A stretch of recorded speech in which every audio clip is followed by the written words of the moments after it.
Yeah, told me. Okay, I think we've gone live. Hi, Thanks. Ruth. Thank you for joining me today. Thanks, Katrina. Thanks for having me. No, it's a pleasure. You're such an interesting person, and you've brought so much to my life and showed up at a time that was really, really difficult. So I really wanted to share your wisdom with the world whenever possible. So welcome anybody who's joining us live to Conversations on the Socials, where I just bring on awesome people who are lifting up humanity, and we just have a yarn, and it's for the benefit of anyone who's interested in the topic. And the topic today is we're talking about death, which it is one thing that can stir a strong reaction, but it is one thing that we all share in common, that we our mortality and having to face that with the people we love in a variety of settings. So Ruth, would you describe what it is that you do in that space for us? Certainly. Thanks, Katrina. Yes, I'm an end-of-life doula, and that means I'm a non-medical support person for an individual or their family at the end of life. I actually find myself more in the educative space these days, but what a doula does, and we sit across a vast spectrum of life, from people being entirely well and just simply wanting to get their affairs in order and make sure that they've kind of got themselves together with their will, their powers of attorney and enduring guardian, and getting their advanced care plan together. Mm-hmm. And an advanced care plan is the medical document, which is the next best thing to the person speaking their own wishes, except that it's used when they can no longer speak for themselves. Yeah. I'm also in the space where people may have had a diagnosis and then, might ask me or another doula to come and assist them getting their not only those documentary affairs in order, but to help them in a physical way, in actual care, and getting their house organised, ready if they want to stay. Their decision may be whether they want to stay home to end their life, or whether they want to go into hospital. That may be a choice they have, and it may be that they don't actually have a choice about these things, depending on the severity of their illness. There's just so many variables, isn't there, of how one's life could end up in that scenario. Yeah. And honestly, I've been doing in this role now for about over 9 years, and every death is different. It is so different. And people will call on me to really, in some ways, I'm there, as I said, from before any kind of diagnosis through into a diagnosis, perhaps supporting a person in their last stages of their terminal diagnosis or their frail, aged situation.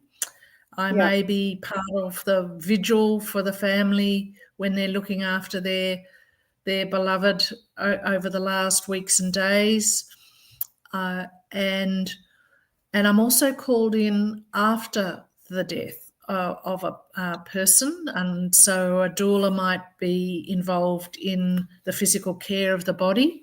We are able to take people home after their death, and I have a cold plate, but there are other means to be able to look after a person at home. And which is kind of where our story begins in a way, isn't it? Because my backstory is that my mother had already thankfully had a end of life health directive, and we'd had lots of conversations about what that might look like for either of us. Her because she was older than me, and me because I'd already had stage 3 cancer. So obviously the possibility of life ending sooner than I had planned was a topic of conversation and continues to be. So when Mum died suddenly, I already knew what her wishes were, which was to do it at home. She already said she didn't want to be in a situation where she couldn't look after herself. So if she were to find herself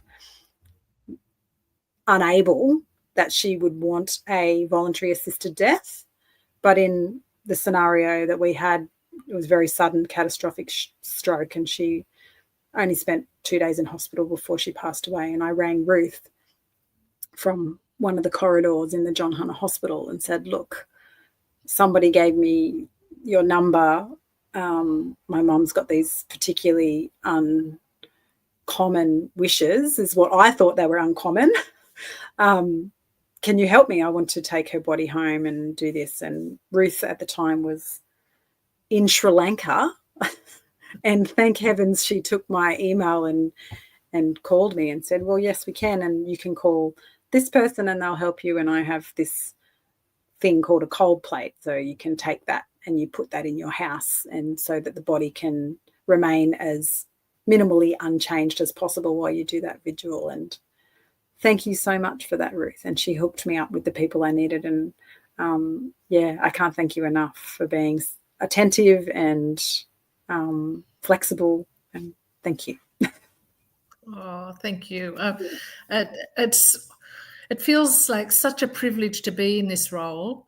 I came to it actually quite unexpectedly. I'd been a TAFE teacher teaching maritime studies, so I was in this kind of very concrete, watery world.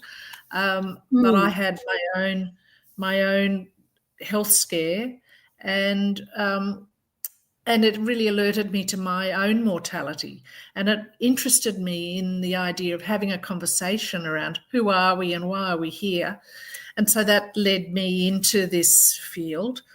And not long after I had that experience, one of the training doulas came into Newcastle, and I was able to do death doula training, not intending to become a death doula, but it came into my realm, and I was so kind of passionate about having these conversations. Who are we really, and how can we best employ our lives to experience life fully. And it was such a great opportunity, and I was very passionate about it. And then people around me realised how passionate I was, so they kind of started coming to me, and then I started getting clients, and also as a masterclass, as life happens.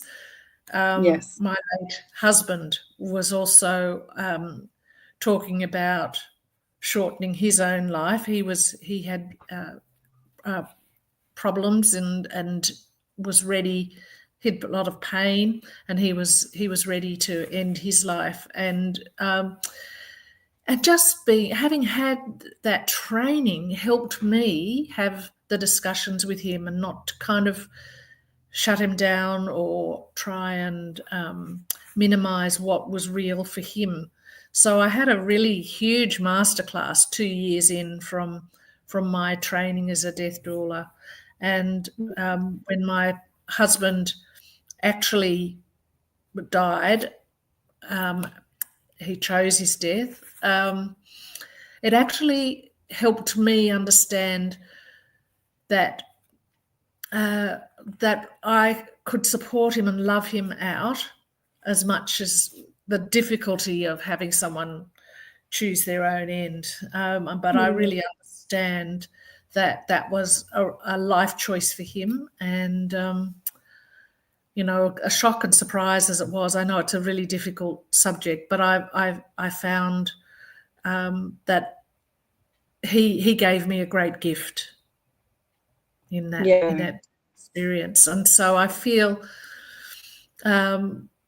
also that, with all the different families that I meet, that each of them has provided me with a beautiful, beautiful opportunity for my own growth, but also to be able to help people through whatever difficulty they have has been such a blessing. And I just feel so privileged in this world. It really is it is sacred space when we're talking, and it's uncanny. I mean, how much life rushes in when you're being really present with your death or the death of something. Like, life becomes so vibrant and precious, and the mundane things fall away, and any conflict you've had becomes, just goes into the background because of the love that remains. And it's not for everybody, but I certainly felt really comforted to fulfill my wishes, and really comforted that should I get sick again and not be able to recover, that I could have some control and some say in how that might finish. Yeah. So, but a lot of people, as I found out, don't realise that this is an option. They just know that, Grandma passed away and we went with this funeral director and we did it this way and we do it that way, and they've not really given it any thought. But there really is a lot of other options, and starting the conversation early, gosh, it helps. Yeah, it certainly does. There are so many ways that we can help love our people out. We can develop rituals ahead of the death of a person. I've had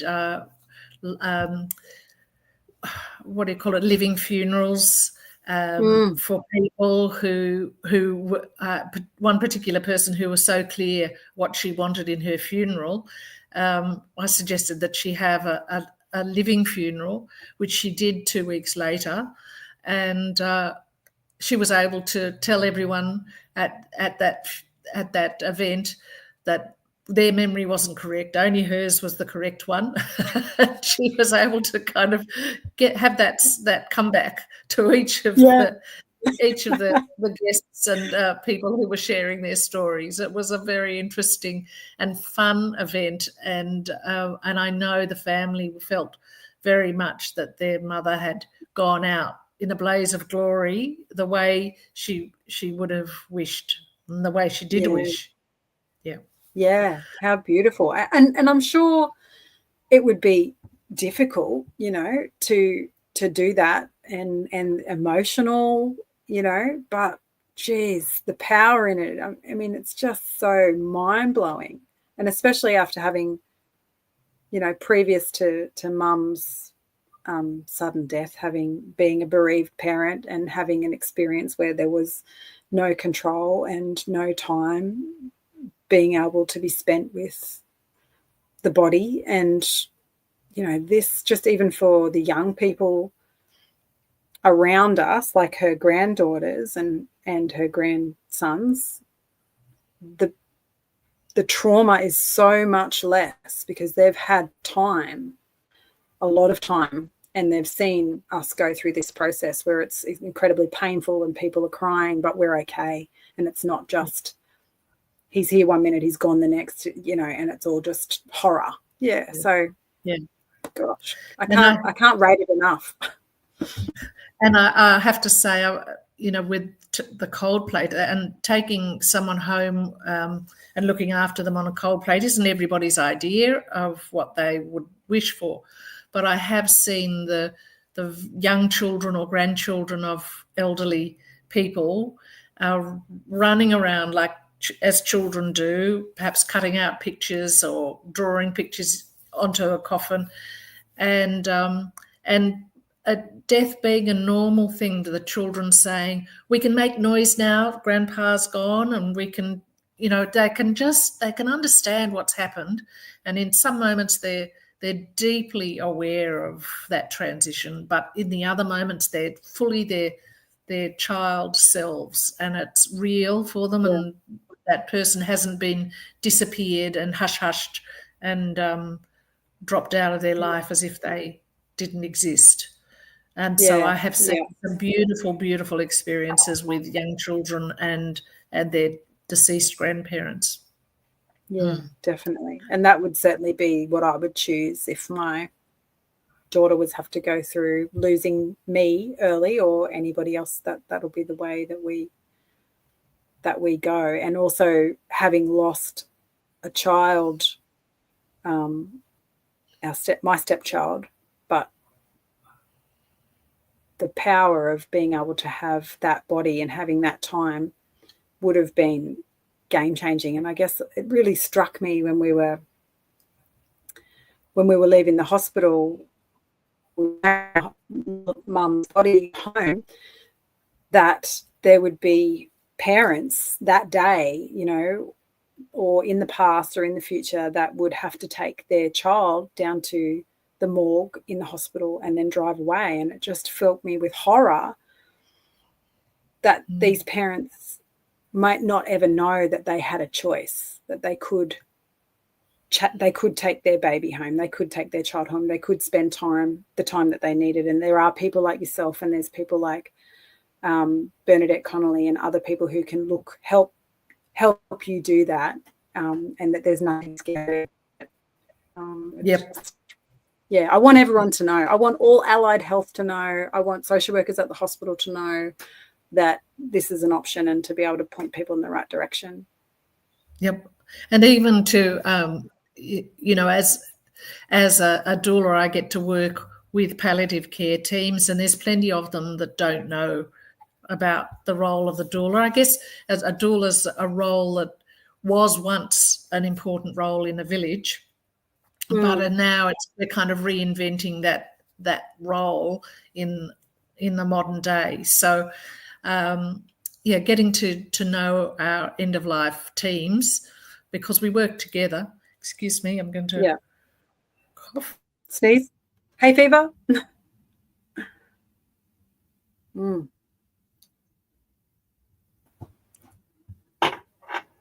Sorry, dry throat. Yeah, that's right. I'm wondering. Yeah, come on.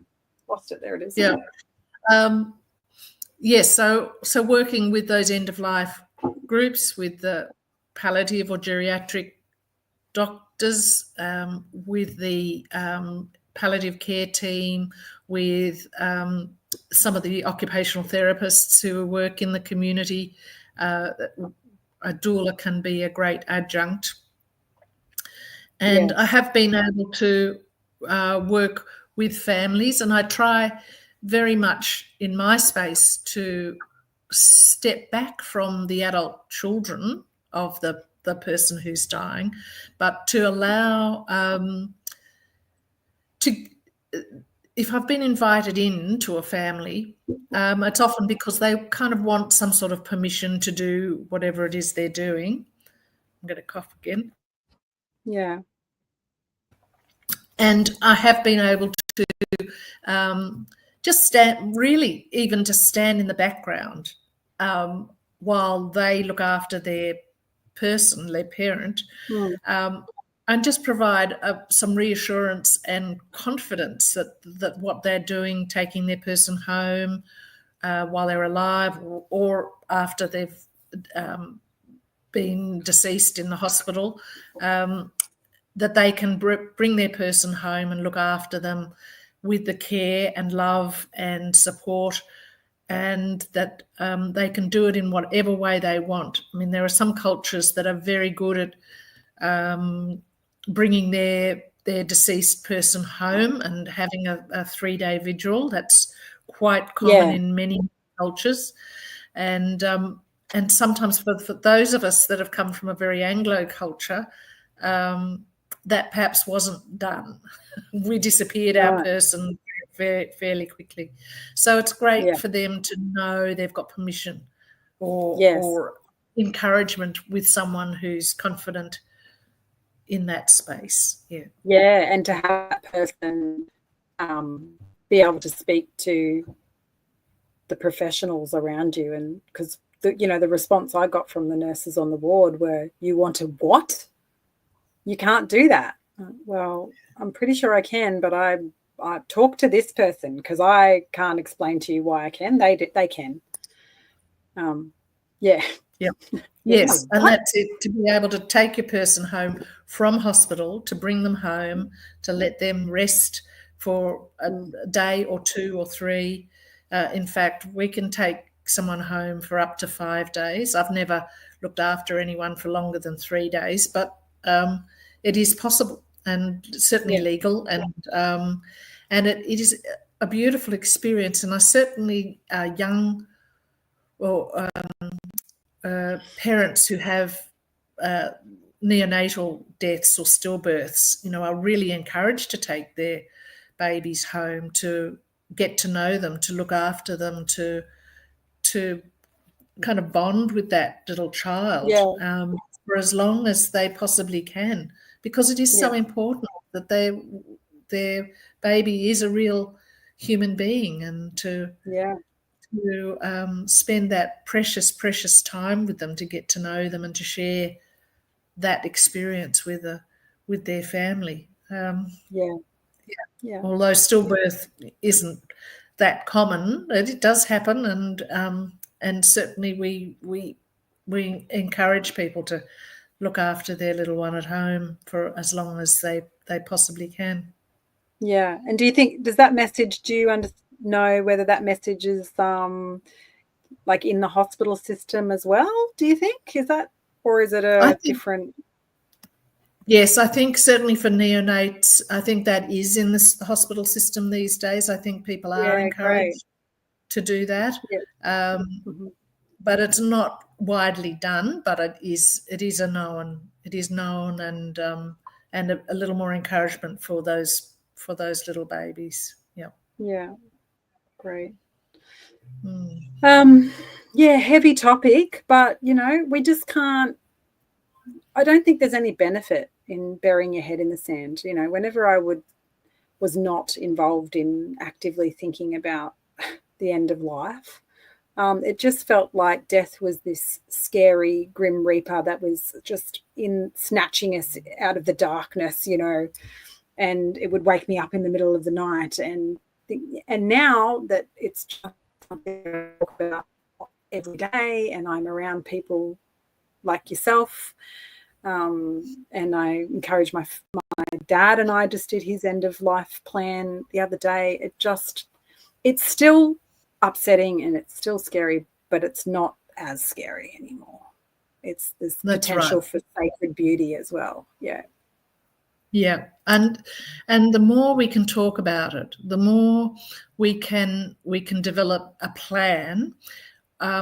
It seems to me that the more we can live fully right to the end, instead of wondering and not knowing. There's some big black wall coming up, and we don't want to. Let's not mention the elephant in the room. The D word. The more we can talk about it, the more we can normalize it, because death is not a failure. Death is a part of life. It's an aspect of life. It's not the opposite of life.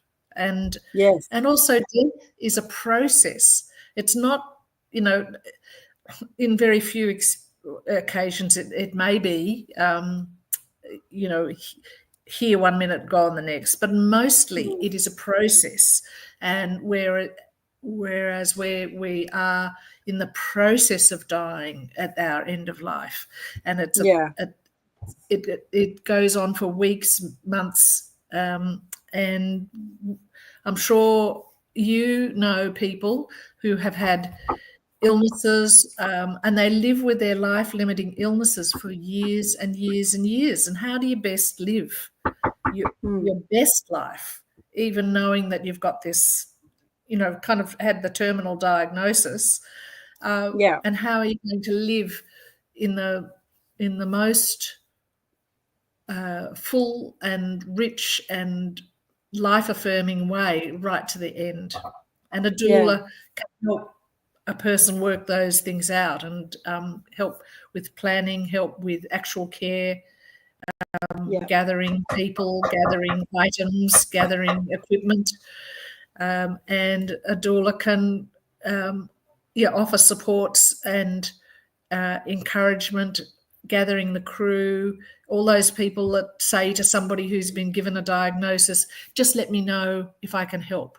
And you're so full of your own, I don't know where to start. What a doula would say, yep, give me your email address, give me your phone number, I'll put you on the list and we'll let you know when, Thursday night we need the schnitzel or the lasagna or the dog walked or the garden made up, or we can find all those, we can get those tasks kind of allocated without the person who's got the illness or the diagnosis having to try and compute all of that, because it's overwhelming. Like you're not really in a place to be project managing your own death, are you? Or you'd rather be, I know I would rather be, really thinking very deeply about reflecting and what conversations I want to have and how I want to have them and what might happen after my heart stops, and maybe taking some psychedelics or something. Well, that's happens, part isn't of it? Yeah, that really is. I think that's becoming a very I won't say common, but it's certainly, the discussion around that is becoming much more real, and people are using psychedelics and CBD and thinking about other ways that they can manage pain or mental suffering. Definitely. Yeah. So wonderful. Thank you for everything that you bring. And I guess one of the questions that one of my friends wanted me to ask you was, if you're to find yourself in a situation where you're in hospital or your loved one is already in the hospital system and you want to sort of be at home or have this more holistic type of end of life care, what do you do? What's the first thing you should do? Who should you contact if you're in the Newcastle sort of area? And if you're not in the Newcastle area, what do you do? Okay, so it is possible, and you may find some pushback from the medical community. They kind of like to look after people, and that's what they're trained to do. And so, as you experienced already, you get some pushback because they're not used to breaking out of the mold. But the statistics say that about 70 to 80% of people would like to die at home, but only about 14% do. Many people are taken, because of panic, perhaps, are taken to the intensive care unit. And so once there, perhaps if a person's been stabilised and had their medications sorted, it is possible for them to come home if we've got equipment set up. And to do that does involve some planning, particularly ahead of time. So if you've had a diagnosis and you do want to die at home, then I suggest to people that when they're early on in their diagnosis to get themselves sorted so that they do have sufficient equipment at home, so that they've got handrails if need be, and kind of allow for the sorts of changes that are going to come. And I know the same happens to elderly people, that if they haven't planned to stay at home, they often are taken to aged care because they can't be managed at home because of a situation. So the same thing is, it involves having a discussion early enough to be able to to modify a home and make sure there are fewer steps and more handholds and perhaps a bed that can be adjusted, various aids that they can have. I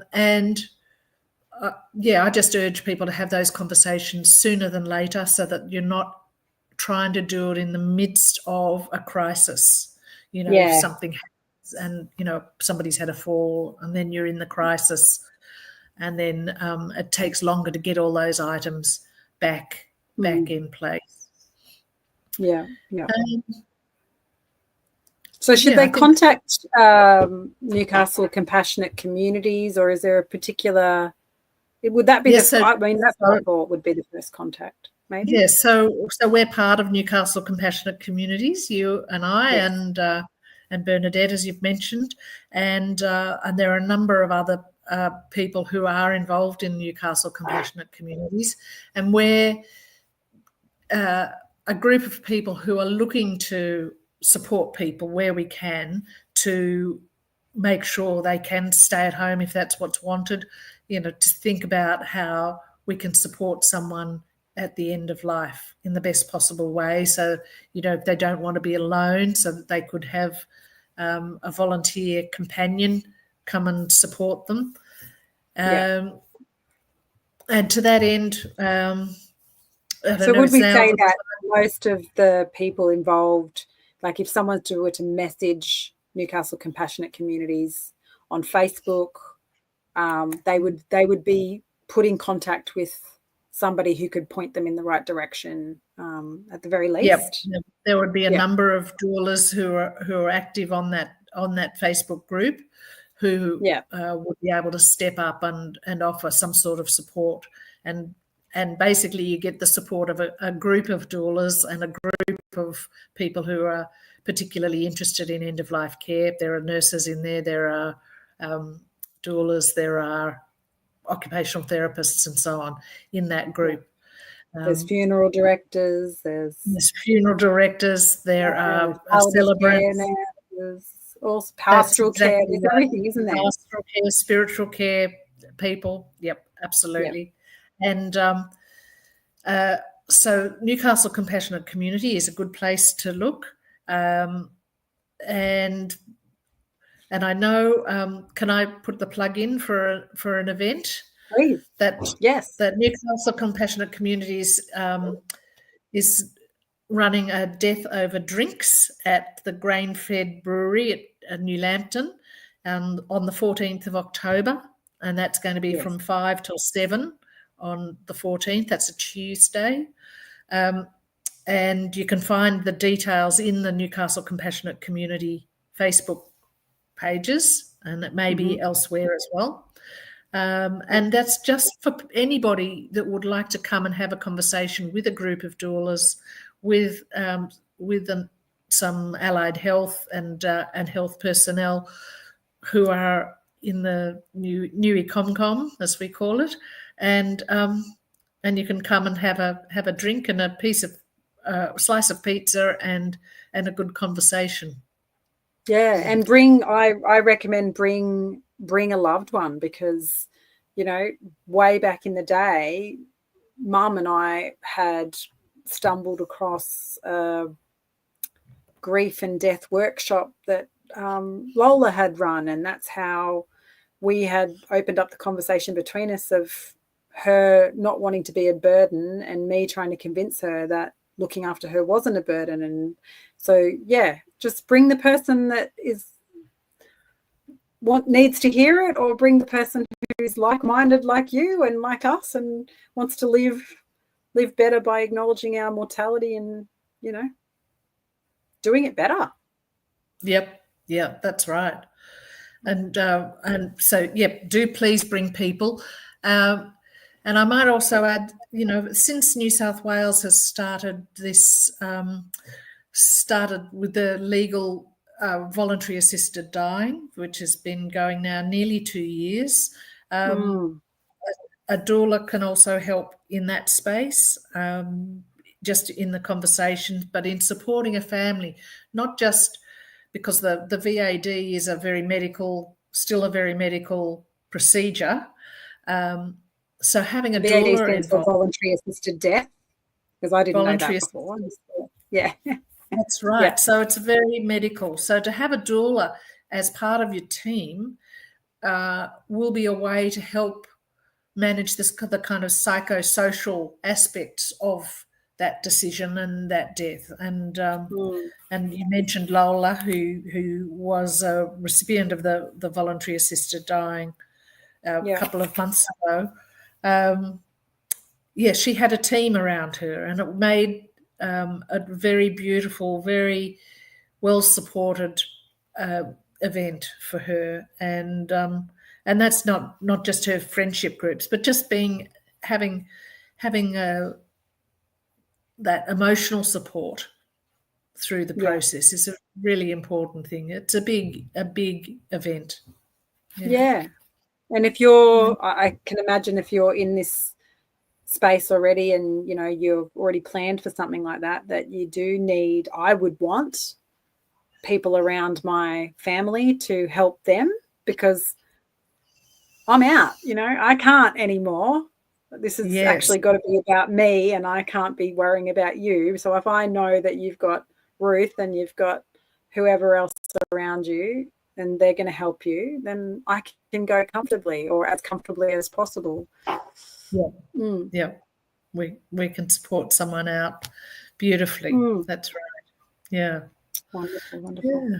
So many questions. So if, in particular me, I was so curious about this voluntary assisted death, and what does it look like, and, is it painful, and how do you do it, and all that kind of stuff. So I think if you're really interested in hearing more about it, because we're kind of running out of time, we'll be having You Can't Ask That series at the Death Over Drinks. So if you're coming to the event, and even if you're not coming to the event and you just want to ask that question, we're going to be running a series of these conversations with other end-of-life Wonder Woman type people over the next month. Just flick us a question and we'll answer it.